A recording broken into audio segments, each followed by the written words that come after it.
দিল্লি যাদের মামা বাড়ি বাংলা ছাড়ো তাড়াতাড়ি। রাজপথ যেমন হাসিনা আমলে আমাদের দখলে ছিল, ইউনুস আমলে আমাদের দখলে আছে, এই রাজপথ আমাদের রক্তে রঞ্জিত, এই রাজপথ আমাদেরই দখলে থাকবে। যে 9 তারিখে নির্বাচনের ফলাফল যাই হোক, আমরা ইতিমধ্যে জিতে গিয়েছি। আমরা জিতে গিয়েছি এই কারণে, কারণ বাংলাদেশে যখন আমরা দেখতে পাই যে একটার পর একটা মাজার ভাঙা হয়, যখন আমরা দেখতে পাই যে মৃত মানুষের লাশ কবর থেকে তুলে পুড়িয়ে দেওয়া হয়, যখন আমরা দেখতে পাই একটার পর একটা মব আক্রমণ হয়, যখন আমরা দেখতে পাই একটার পর একটা মোরাল পুলিশিং হয়, তখন আমাদের উপস্থিতির কারণেই আজকে প্রতিক্রিয়াশীলতম গোষ্ঠীগুলিকেও বলতে হচ্ছে যে ঢাকা বিশ্ববিদ্যালয় ক্যাম্পাসে রাত 12টা পর্যন্ত মেয়েদের হল ওপেন রাখতে হবে। আমরা হচ্ছে সেই মানুষ যারা বারবার ডাক্তারের পরামর্শ উপেক্ষা করে রাজপথে ফিরে ফিরে এসেছি। আমরা সেই মানুষ যারা বারবার করে নিজেদের জীবনকে উপেক্ষা করে এই রাজপথে এসে সামিল হয়েছি। ধন্যবাদ জানাতে চাই প্রতিরোধ পর্ষদের যেই প্রার্থীরা আমার সাথে আজ এখানে উপস্থিত হয়েছেন অত্যন্ত শর্ট নোটিসে। আজকে প্রচারণার শেষ দিন। আমরা আসলে খুব একটা অদ্ভুত সময়ের মধ্য দিয়ে আমাদের যেই প্রচারণা পর্ব, সেই প্রচারণা পর্ব শেষ করছি। শুরুতেই সম্মান জানাই লেখক তাত্ত্বিক বদরুদ্দিন উমরকে, যিনি আজকে সকালে প্রয়াত হয়েছেন। বদরুদ্দিন উমরের স্মৃতির প্রতি, তার কর্মের প্রতি আমাদের শ্রদ্ধা জ্ঞাপন করার মধ্য দিয়ে বক্তব্য শুরু করি।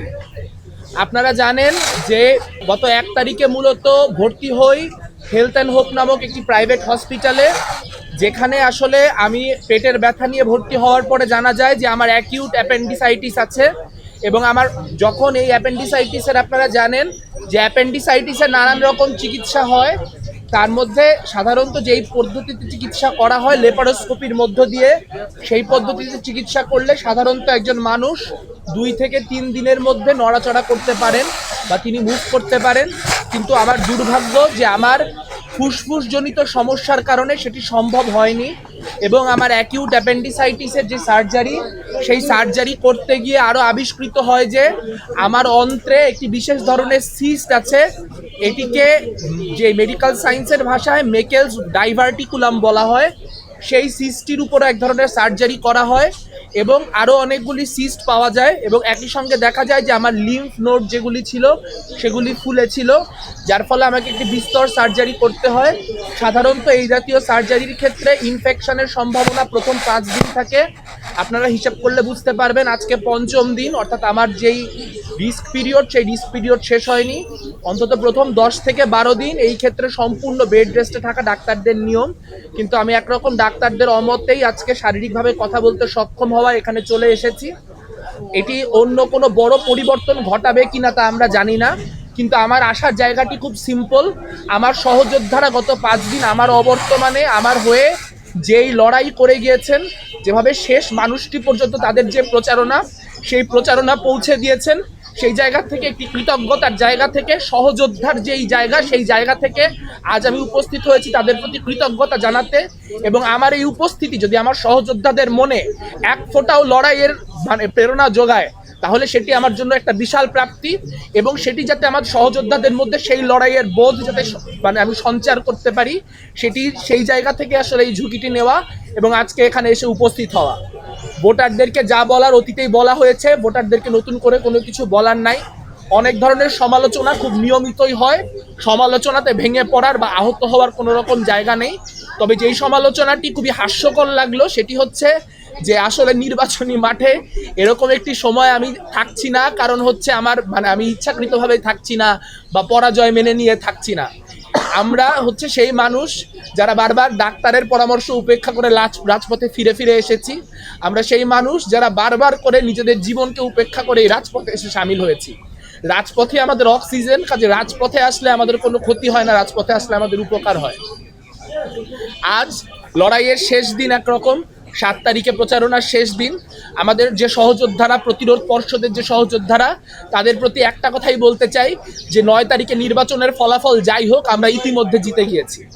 আমরা জিতে গিয়েছি এই কারণে, কারণ বাংলাদেশে যখন আমরা দেখতে পাই যে একটার পর একটা মাজার ভাঙা হয়, যখন আমরা দেখতে পাই যে মৃত মানুষের লাশ কবর থেকে তুলে পুড়িয়ে দেওয়া হয়, যখন আমরা দেখতে পাই একটার পর একটা মব আক্রমণ হয়, যখন আমরা দেখতে পাই একটার পর একটা মোরাল পুলিশিং হয়, তখন আমাদের উপস্থিতির কারণেই আজকে প্রতিক্রিয়াশীলতম গোষ্ঠীগুলিকেও বলতে হচ্ছে যে ঢাকা বিশ্ববিদ্যালয় ক্যাম্পাসে রাত 12টা পর্যন্ত মেয়েদের হল ওপেন রাখতে হবে। সব থেকে প্রতিক্রিয়াশীলতম গোষ্ঠীকেও বলতে হচ্ছে ঢাকা বিশ্ববিদ্যালয়ে আর ধর্মকেন্দ্রিক যে বিভাজন সেই বিভাজন চলবে না। কিন্তু আমি আমার জগন্নাথ হলের ভাইদের, আমার 5টা যে নারী হল, সে নারী হলের বোনদের মনে করিয়ে দিতে চাই, আপনারাও মনে রাখুন 3টা মাস আগেও কারা বিশ্ববিদ্যালয়ের যে সংসদ, শিক্ষার্থী সংসদ রয়েছে, সেই শিক্ষার্থী সংসদে বসে নারীদের মোরাল পুলিশিং করত। আপনারা মনে রাখুন কারা এখানে অ্যাডভোকেট আলিফের মৃত্যুর পর জগন্নাথ হলের পাশ দিয়ে যাইতে যাইতে এই স্লোগান দিয়ে গেছে, দিল্লি যাদের মামা বাড়ি বাংলা ছাড়ো তাড়াতাড়ি। আপনারা সেই দুঃখ, সেই গ্লানি, সেই যন্ত্রণাকে মনে রাখুন। আমরা আহ্বান জানাতে চাই আমাদের অনাবাসিক ভাই বন্ধুদের প্রতি, আপনারা যাকে খুশি তাকে ভোট দিন, কিন্তু 9 তারিখ প্লিজ প্লিজ ভোট দিতে আসুন। আপনারা ভোট দিতে আসলে গোটা ইকুয়েশন বদলায় যাবে। এখানে যত সমীকরণ হচ্ছে এই সমীকরণগুলা কিচ্ছু দাঁড়াবে না। এখানে স্বাধীনতা বিরোধীরা একটা পোস্টেও জিতে আসতে পারবে না। আপনারা শুধু আপনাদের প্রেজেন্স এনশিওর করুন, আপনাদের শেষ ভোটটা দিয়ে যান। আর ভোটারদের প্রতি একটাই আহ্বান জানাবো, যারা আমাকে ভোট দিবেন না তারা তো আমাকে ভোট দিবেন না, তাদেরকে নতুন করে বলার কিছু নাই। কিন্তু অনেক মানুষ আছেন যারা আমাদেরকে পছন্দ করেন, আমাকে ব্যক্তিগতভাবে পছন্দ করেন, কিন্তু এই চিন্তা করতেছেন যে যেই প্রার্থী আসলে আমার পর্যন্ত, আমার দ্বার পর্যন্ত আইসে পৌঁছায় নাই, সে যে নির্বাচিত হওয়ার পর আমার পর্যন্ত আইসে পৌঁছাবে তার নিশ্চয়তা কি। আমি শুধু এটুকু বলতে পারি, আমার শেষ 5 দিন আমি প্রস্তুতি নিচ্ছিলামই যাতে করে আমি শেষ মানুষটা পর্যন্ত পৌঁছাইতে পারি, শেষ যেই শিক্ষার্থীটা, সেই শিক্ষার্থীটা পর্যন্ত আমার যে রিচ, সেই রিচটা করতে পারি। কিন্তু আমার শারীরিক অসক্ষমতার কারণে আমি সেটা পারি নাই।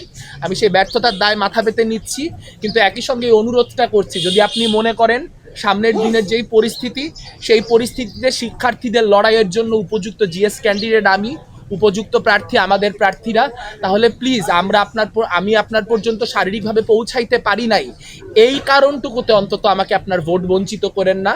যদি মনে করেন আমি যোগ্য প্রার্থী, তাহলে অন্তত এই গ্রেসটুকু আমাকে দিন। আমি সামনের দিনে জিতি আর হারি, আপনাদের পর্যন্ত, এই বিশ্ববিদ্যালয়ের 40,000 শিক্ষার্থী পর্যন্ত জনে জনে পৌঁছানোর যেই দায়, সেই অঙ্গীকার, সেই ওয়াদা আমি এখানে বসে করলাম। যে ডাকসু যার দখলেই যাক না কেন, রাজপথ যেমন হাসিনা আমলে আমাদের দখলে ছিল, ইউনুস আমলে আমাদের দখলে আছে, এই রাজপথ আমাদের রক্তে রঞ্জিত, এই রাজপথ আমাদেরই দখলে থাকবে। সবাইকে অসংখ্য ধন্যবাদ।